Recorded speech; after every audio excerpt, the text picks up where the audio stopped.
안녕하십니까. 한국MPL협회장 이영주입니다. MPL 10분 특강 총 30강 중 제2강 MPL 권리분석 10분 요약입니다. 첫 번째로 MPL과 경매의 권리분석은 어떠한 차이점이 있는지, 두 번째로 1순위 근저당권의 권리분석에 대해서 살펴보겠습니다.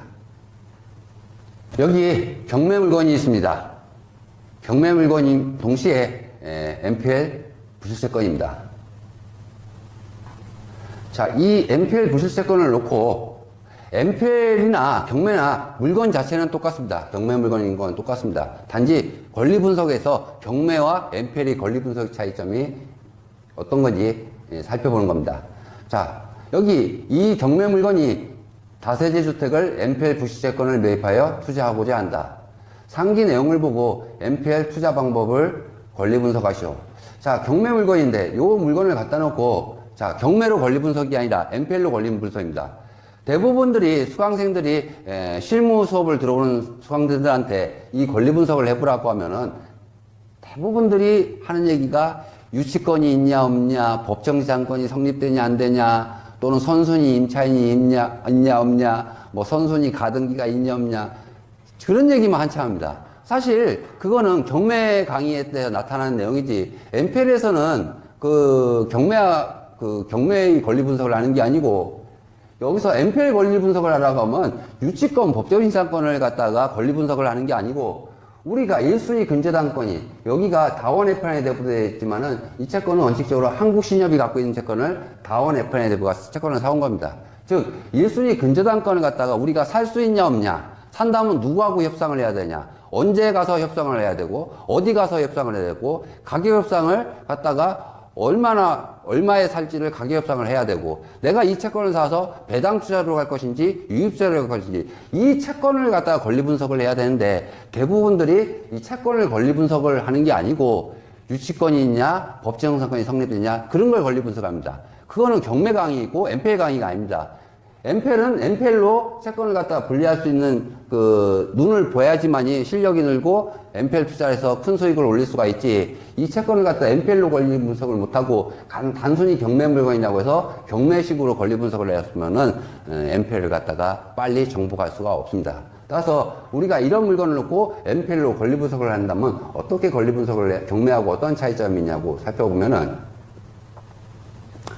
경매와 MPL의 차이점입니다. 같은 경매 물건을 가지고 권리 분석에서 차이가 있습니다.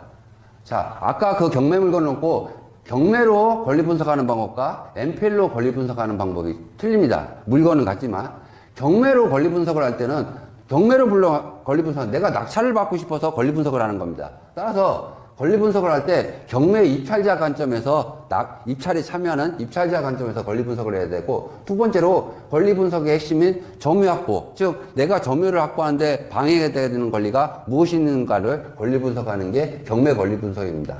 이에 반해서 MPL은 내가 채권을 사오는 거기 때문에 경매를 잡아놓은 채권자 입장에서 물건을 갖다 권리를 분석해야 됩니다. 따라서 입찰자 관점이 아니라 경매 채권자 관점에서 권리 분석을 해야 됩니다. 따라서 이 채권을 내가 매입을 할 때 이 채권에 선순위 임차인이 있는지 없는지, 후순위 임차인이 있는지, 선순위 조세가 있는지 없는지, 이런 선순위 채권부터 시작해서 채권 매입에 필요한 권리 분석을 해야 됩니다. 또한 이 채권을 사갖고 와서, 경매는 단순 낙찰이지만 MPL은 경우에 따라서 배당 투자와 유입 투자가 있습니다. 따라서 이 채권은 배당 채권인지 아니면 유입 채권인지에 따라서 구별을 하셔야 됩니다. 제가 MPL의 배당 투자와 유입 투자에서 뒷부분에 나오겠지만, MPL은 배당 투자 방법이 있고 유입 투자 방법이 있습니다. 또 주로 있다 배당 채권은 주거용 부동산이 많습니다. 따라서 이 채권을 사서 내가 배당 투자 또는 유입 투자를 해서 어떻게 채권을 해서 수익을 발생할 수 있는지, 채권자 관점, 채권을 사오는 채권자 관점에서 권리 분석을 해야 되지, 경매 입찰자 관점에서 권리 분석을 하시면 안 됩니다. 대부분 사람들은 다들 경매 입찰자 관점에서 채권을 분석하니까 MPL에다가 빨리 정복을 하지 못합니다. 따라서 MPL을 빨리 정복하시려면 채권자 관점에서 이 물건을 갖다가 권리 분석을 하고 분석을 하셔야 됩니다.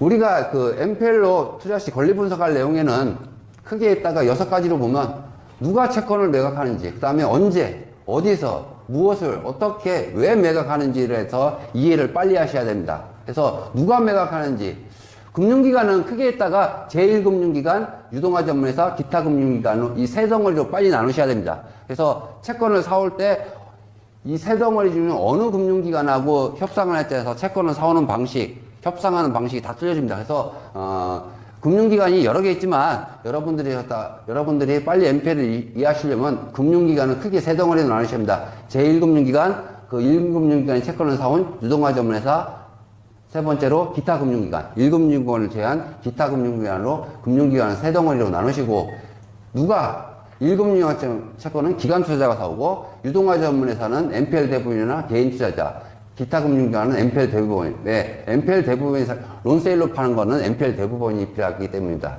두 번째로 언제 파냐? 1금융기관은 풀로만 팔기 때문에 분기별로만 매각한다. 유동화 전문회사는 낱개로 팔기 때문에 수시로 매각한다. 기타 금융기관은 낱개로 팔기 때문에 수시로 매각한다. 이걸 빨리빨리 이해하셔야 됩니다. 그 다음에 어디 가서 사냐? 제1금융기관 채권을 사고 싶으면 풀로 팔기 때문에 회계법인을 가야 된다.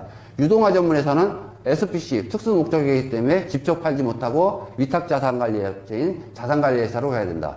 기타 금융기관은 본점 대부업을 가야 된다.